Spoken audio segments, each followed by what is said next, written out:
وڵاتی تورکیا بەردەوامە لە هێرش و قڕکردنی کورد لە پارچەکانی کوردستان و لە ماوەکانی ڕابردووشدا ڕەجەب تەیب ئەردۆگان سەرۆکی تورکیا سەردانی دۆناڵد ترامپ سەرۆکی ئەمریکای کرد و داوای لێکرد کە هێرش بکاتە سەر یەپەکە لە ڕۆژئاوای کوردستان، بەڵام داواکەی ڕەتکرایەوە.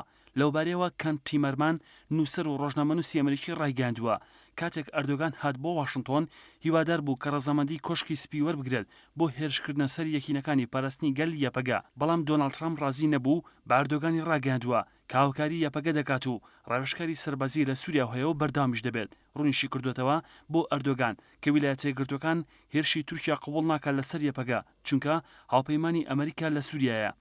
کەنتیمەرمان وتیشی وڵاتی ئەمریکا تا ئێستا پەکەکەی بە تیرۆریزم ناساندووە. بەڕای من دەبینین کە لە داهاتوودا لە حکومڕانی ترامپدا ئەوە دەگۆڕێت. ڕەشیگەیاند کەوا بیر دەکاتەوە لە داهاتوودا گۆڕانکاری ببینرێت لە سیاسەتی ئەمریکا سەبارەت بە پەکەکە کە ئامەژ لە قازانجی ئەمریکا دەبێت، چونکە هەتا ئێستا پەکەکە دژی خەڵکی مەدەنی شەڕی نەکردووە لە ناو تورکیا و لایەنگریەک هەیە وەک یەپەکە کە دۆستی پەکەکەن، بەس بەشێک لە پەکەکە نین و دۆستی ئەمریکان کە ئەوان دۆستی سەربازی ئەمریکان و ئەوە شتێکە کە ئەردۆگان ناتوانێت قبوڵی بکات و دەبێت لەگەڵی ڕابێت.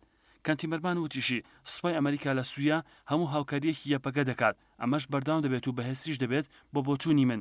ئەو نووسەرە ئەمریکا ئاماژەی بۆ ئەوش کردووە لەسەر کۆبوونەوەی ڕاشکاری نەتەوەیی کە لە 15 و 16 مانگدا بەسترا و خۆی یەکێک بووە لە ئامادەبوانی ڕاشیگەیان. من چوون بۆ کۆبوونەوەی ڕاوێژی یەکێتی نەتەوەیی وەکو چاودێر و بۆچوونی من ئەمە شێوازێکە لە دیموکراسی کە دەتوانێت لە کوردستان دروستی بکەیت. ئەمە مۆدێلێکە کە وڵاتانی تریش لە ناوچەکان بەکاری بهێنن.